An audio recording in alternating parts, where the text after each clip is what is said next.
Assalamualaikum warahmatullahi wabarakatuh. Pemirsa ngobrol bareng Orbit. Pagi ini kita bersama dengan Pak Kadis Sosial Kota Medan, Bang Insinyur Endar Sultan Lubis. Hari ini telah hadir bersama kita. Tema hari ini adalah tentang persoalan sosial di Kota Medan. Khususnya di tengah pandemi COVID-19 ini. Nanti kita berbincang-bincang dengan Bang Endar soal apa program beliau dalam rangka meningkatkan kesejahteraan sosial, khususnya dalam rangka mencegah terjadinya penyakit-penyakit sosial, khususnya keberadaan gelandangan, orang gila, dan lain sebagainya. Selamat pagi Bang Endar. Selamat pagi, Assalamualaikum warahmatullahi wabarakatuh. Gimana keadaan? Sehat-sehat? Alhamdulillah sehat. Tapi nggak sehat-sehat orang tua kan Bang? Ya. Baik Bang, kita melihat kan Medan ini sebagai salah satu kota terbesar, 3 terbesar di Indonesia. Artinya dengan segala kompleks persoalan sosial, apalagi kita dalam masa pandemi ini tentu sangat banyak persoalan sosial yang ada di Medan ini. Nah Bang, program Abang 2021 ini apa kira-kira Bang dalam rangka mengantisipasi persoalan-persoalan sosial ya, khususnya yang Abang tangani Bang? Kira-kira Bang. Ya, terima kasih. Sebelumnya perlu saya jelaskan dulu bahwa sebelum adanya pandemi COVID ini, data kemiskinan di Kota Medan yang masuk ke dalam basic data terpadu yang sekarang namanya data terpadu kesejahteraan sosial. Saya ulangi, data terpadu kesejahteraan sosial di Kota Medan ini berjumlah 128.872. Kemudian berdasarkan verifikasi tahun 2019 dia bertambah menjadi 129.000 lebih rumah tangga. Nah, selama pandemi COVID ini tentunya memang permasalahan sosial ini terutama penurunan pendapatan masyarakat ini berdampak terhadap kemiskinan juga di Kota Medan ini. Sebagaimana kita ketahui, akibat atau dampak dari pandemi ini banyak juga saudara-saudara kita yang tadinya bekerja di suatu perusahaan atau usaha mengalami atau dirumahkan. Tentunya yang tadinya dia bekerja kemudian dirumahkan, tentunya dia harus mencari sumber pendapatan lain.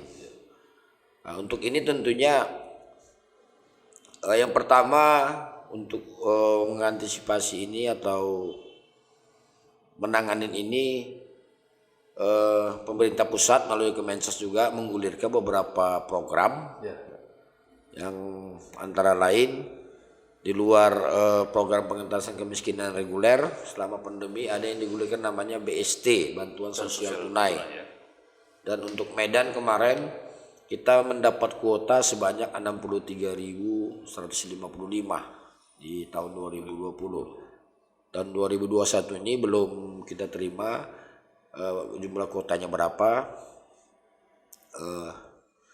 Kemudian juga pemerintah Kota Medan melalui APBD-nya juga membuat program jaring pengaman sosial, yaitu berupa memberikan bantuan sembako kepada masyarakat yang sudah kita laksanakan 2 kali, tahap 1 dan tahap 2. Pada tahap 1 kita sudah menyalurkan kepada 196.000 KK, itu sembako berupa beras 5 kg.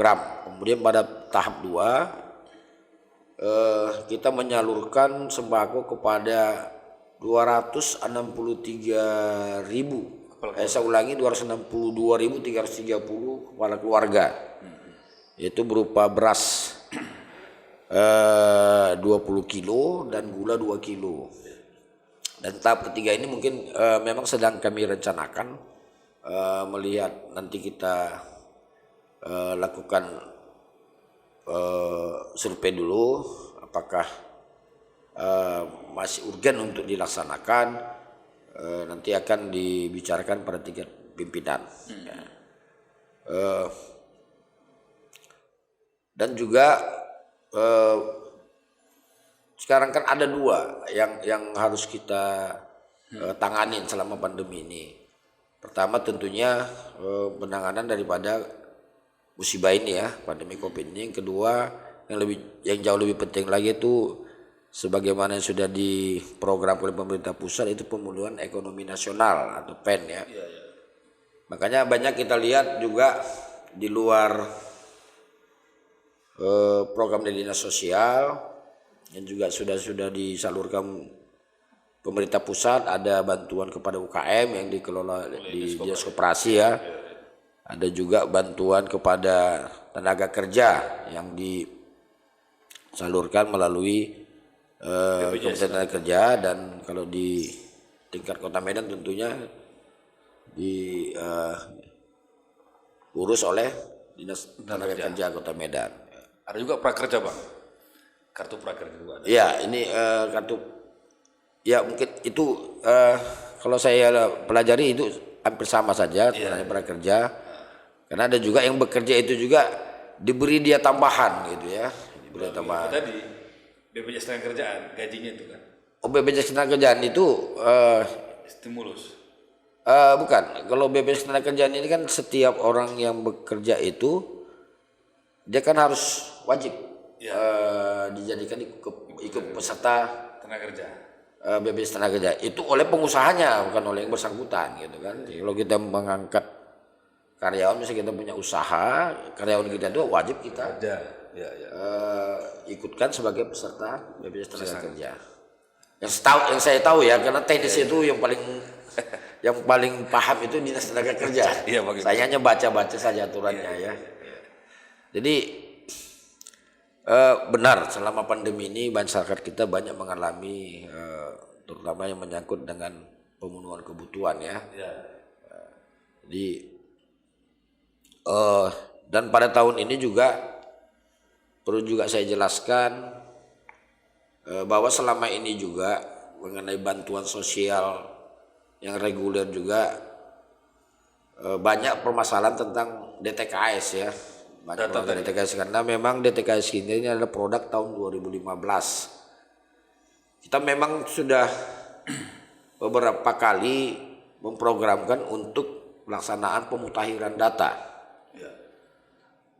Dan alhamdulillah pada tahun 2019 kita sudah mulai, walaupun dengan keterbatasan anggaran, kita sudah lakukan pemutakhiran di 4 kecamatan di Medan Belawan, Medan Deli, Medan Labuhan, dan Medan Marelan.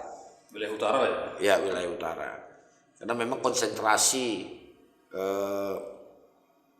masyarakat miskin itu lebih besar di sana. Besar di sana. Kemudian pada tahun 2020 kita juga sudah anggarkan untuk 17 kecamatan lainnya, tapi karena masuk musibah bencana non alam ini, pandemi Covid ini, sesuai dengan kebijakan pemerintah dilakukan refocusing ya, untuk memprioritaskan penanganan pandemi, sehingga anggaran untuk pemutakhiran itu direfocusing. Tapi alhamdulillah pada tahun 2021 ini sudah ditampung lagi, dan kita sudah memulai sekarang ini persiapan untuk melakukan pendataan ulang. Kalau dalam bahasa peraturannya sebenarnya namanya verifikasi dan validasi ya, tapi cara umumnya kami pendataan ulang. Ya. Nanti kalau kita verifikasi validasi hanya yang ada di DTKS, ini tidak mana masyarakat yang memang memenuhi kriteria miskin tidak ada di DTKS, ini di sinilah kesempatan untuk kita masukkan ke DTKS. Dan target kita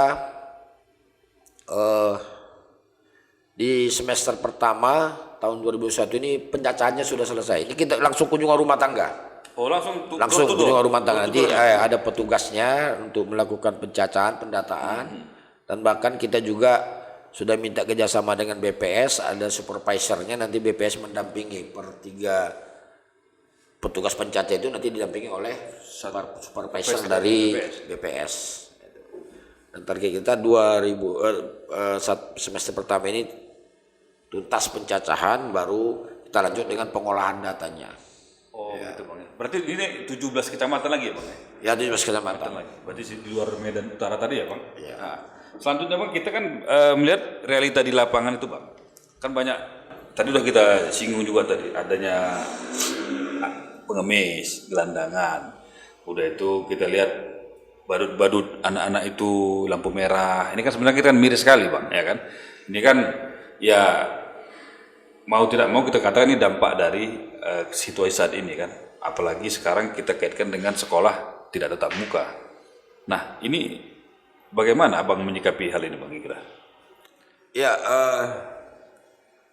kalau menurut saya ya, praktek mengemis ini sebenarnya, ini kalau pendapat saya pribadi yang menurut saya ya, sedikit korelasinya dengan pandemi ini. Ini tanpa pandemi juga kita tahu juga yang ngemis itu kan banyak. Ya.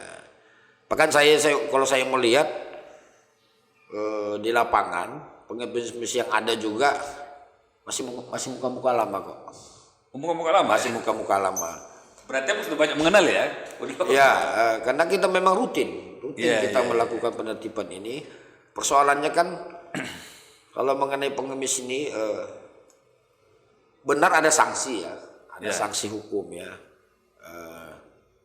yaitu yang diatur dalam Perda nomor 16 tahun 2003 ya. Di sana disebutkan kalau mengemis itu atau orang gelandangan ya, itu bisa dikenakan sanksi 6 bulan kurungan atau denda 5 juta gitu ya. Tapi kendala kita itu tidak punya PPNS yang menindak itu. Ya, penyidik pegawai negeri sipil kita nggak punya. Dan kemudian secara tupoksi dinas sosial ini sebenarnya untuk membinanya, bukan menertibkan ya? Bukan menertibkan. Menertibkan kan masuk membina ya. Nah, tapi penegakan dari Perda itu sendiri kan harusnya berada di tupoksinya Satpol PP ya, Satpol PP. Tertibkan boleh kita ikut tertibkan, tapi begitu penegakan hukumnya, ada penegakan perdanya ya tentunya di Satpol PP, karena memang PPNS juga ada di Satpol PP. Jadi saya juga memang setelah saya evaluasi ada 2 kata kunci. Kata kunci pertama ya tentunya diharapkan seluruh masyarakat Kota Medan yang pengguna jalan dimohonkan untuk tidak memberikan sesuatu di jalanan. Tidak memberikan sumbangan atau apa? Tidak memberikan kepada pengemis lah. Ya. Kalau semua agama ada yang menganjurkan sedekah ya. Iya. Baik itu Islam, Kristen, Hindu, Buddha, semua ada menganjurkan untuk melakukan bersedekah. Silakan aja sedekah itu disalurkan ke tempat-tempat yang yang sesuai dengan agamanya. Misalnya kalau Islam sedekahkan aja ke masjid atau ke anak yatim langsung di tetangga kita, panti asuhan. Iya. Nah, begitu juga mungkin yang Nasrani bisa memberikan sedekahnya di gereja atau di panti asuhan yang mereka kelola Bang ya. Atau yang paling apa di sekitar kita kan pasti ada juga yang orang tidak mampu ya. Tetangga-tetangga ya Bang. Tetangga kita, anak yatim apa. Kan lebih baik begitu. Iya, betul. Dan satu hal lagi berdasarkan evaluasi kami bahwa yang mengemis di Medan ini juga bukan orang Medan. 70% itu orang luar Medan. Oh gitu Bang ya. Orang luar Medan. Kemudian mengenai badut-badut ini juga menjadi perhatian serius kita, dan juga manusia silver ya. Iya, manusia silver itu Udah bolak-balik kita tertibkan ini gitu. Tapi satu hal ya, ini seperti badut atau manusia silver ini. Ini kan kayak seperti orang ngamen. Ngamen orang misalnya ke kafe atau ke apa. Ini kan jadi, apakah ini bisa kita tegakkan hukum kepada dia gitu.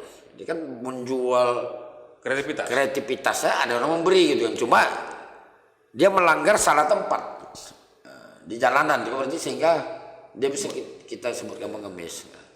Tapi begitu juga kita cari solusi. Semalam kita sudah lakukan rapat koordinasi dengan instansi terkait, terutama yang anak-anak ini ya. Kita sudah berencana akan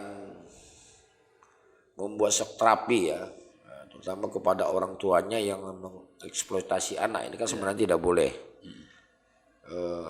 melanggar undang-undang perlindungan anak. Juga kemarin kita sudah koordinasi, ya salah satu pesertanya kita undang dari pemberdayaan perempuan dan perlindungan anak, supaya ke depannya ini kalau bisa ada yang ditegakkan hukum terhadap eksploitasi anak ini. Orang tuanya berarti? Ya pasti orang tuanya dong. Si anak nggak salah. Tidak akan ada anak-anak yang mau berbuat itu kalau tidak diperintahkan anaknya. Mungkin sebagai satu gambaran, tapi ini sebelum pandemi dulu pernah kita menertibkan anak-anak juga, belum ada lagi badut-badut ya, masih di jalanan. Saya periksa, kita memang sedih mendengar jawaban anaknya. Pak, saya kalau nggak mau mengikuti perintah orang tua saya nggak kasih makan. Itu pula seperti itu kondisinya. Sehingga waktu itu kita juga lakukan koordinasi dengan KPAI. Kalau di daerah LPAI namanya, lembaga perlindungan anak. Lembaga perlindungan anak sepakat dia akan melakukan assessment ke rumah-rumah yang mana setelah kita data, kita tertibkan, kita data, kembalikan ke orang tuanya, dilanjutkan oleh LPAI untuk melakukan assessment kepada orang tua. Tapi saya nggak tahu apakah hasilnya bisa optimal atau tidak. Ya gitu. Jadi kalau memang badut ini juga kita sama-sama melihat, udah kayak jamur buat tumbuh, saya lihat udah muncul di mana-mana. Iya, seperti jamur muncul tengah hujan. Ya. Ke rumah-rumah ada Bang, datang Bang. Iya, dan juga kita sudah teliti nih, ada pula udah menyewakan bajunya. Nah, ini jadi bisnis pula udah. Udah jadi bisnis, jadi itu bukan dia punya juga sendiri, hanya menyewakan.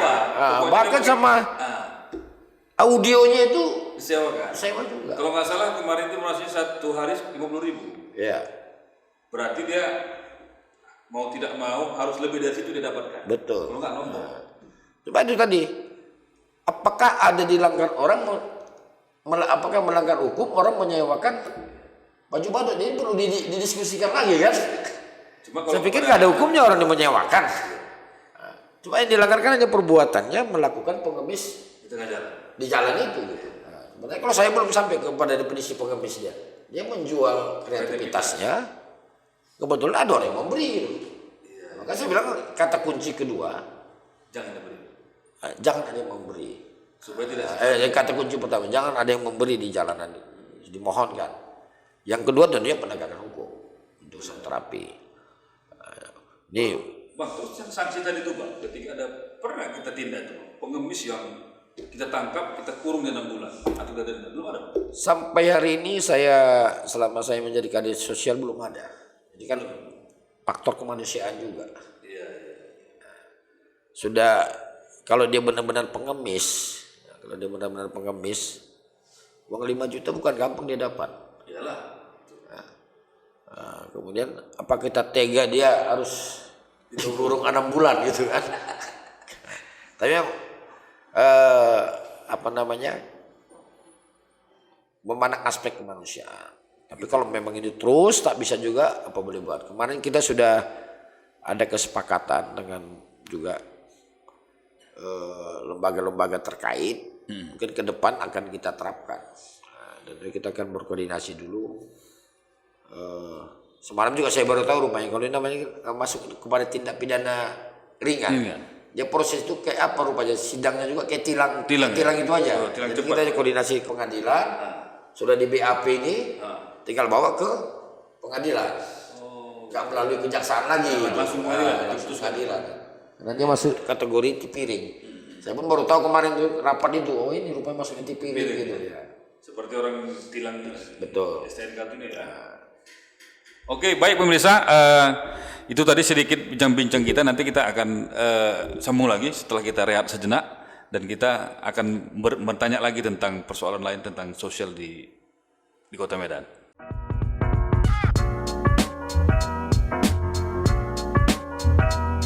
Baik pemirsa Ngorbit, kita kembali lagi ngobrol dengan Bang Endar, Kadis Sosial Kota Medan. Bang, kita mengetahui bahwa ini kan musim pandemi, artinya virus COVID belum juga tuntas di negara kita ini. Himbauan Abang terhadap masyarakat agar tidak terdampak dan juga tidak menjadi salah satu embrio menjadi orang yang terpapar COVID, Bang, kira-kira. Baik, terima kasih. Memang sebagaimana sama-sama kita ketahui, kita sedang menghadapi musibah bencana non alam, yaitu berupa pandemi COVID-19 ya. Tentunya ini bisa kita hadapi kalau kita bersama. Bersama dalam arti bersama antara pemerintah dan masyarakat. Jadi saya mengimbau kepada masyarakat agar mematuhi protokol kesehatan tentang penanganan COVID ini, terutama selalu memakai masker, dan tetap menjaga jarak, walaupun di dalam rumah, ya, karena salah satu kendala dalam penanganan COVID ini adalah kita tidak tahu di antara kita ini siapa yang sudah terpapar. Jadi himbauan kami kepada seluruh masyarakat, ayo sama-sama kita patuhi protokol kesehatan tentang penanganan COVID ini. Jangan lupa pakai masker dalam beraktivitas dan tetap jaga jarak dalam momen apapun, dalam kegiatan apapun, dan hindari kerumunan-kerumunan. Hindari kerumunan-kerumunan dan selalu hidup bersih. Jangan bosan dengan mencuci tangan atau menggunakan hand sanitizer, tapi mungkin kalau hand sanitizer terbatas kepada orang-orang yang mampu membeli. Yang paling penting itu mencuci tangan ya. Apapun yang kita kerjakan atau kita beraktivitas, selalu setelah beraktivitas itu mencuci tangan. Apalagi kita memegang benda-benda yang tidak ada rutin di rumah kita, misalnya ada kita entah pesan sesuatu melalui online, tolong habis memegang benda tersebut cuci tangan, untuk keamanan kita bersama. Tetap jaga kesehatan, karena salah satu yang paling efektif menangkal COVID ini adalah menjaga imun tubuh. Imun tubuh itu kita peroleh bisa kuat kalau kita sehat. Itu aja mungkin himbauan kami kepada masyarakat. Baik, para pemirsa Ngorbit, kita tadi sudah berbincang dengan Pak Kadis Sosial Kota Medan, Bang Endar Sultan Lubis. Salah satu clue yang kita dapat hari ini bahwa persoalan sosial di Kota Medan ini adalah bukan hanya tanggung jawab dinas sosial semata, tapi adalah merupakan tanggung jawab kita semua, khususnya warga Kota Medan, stakeholder yang berhubungan dengan kesejahteraan sosial di Kota Medan ini. Terima kasih para pemirsa Ngorbit, kita akan bertemu dengan tema dan pada kesempatan lainnya. Terima kasih Bang Endar Lubis telah hadir bersama kita pagi ini. Terima kasih. Assalamualaikum warahmatullahi wabarakatuh. Waalaikumsalam.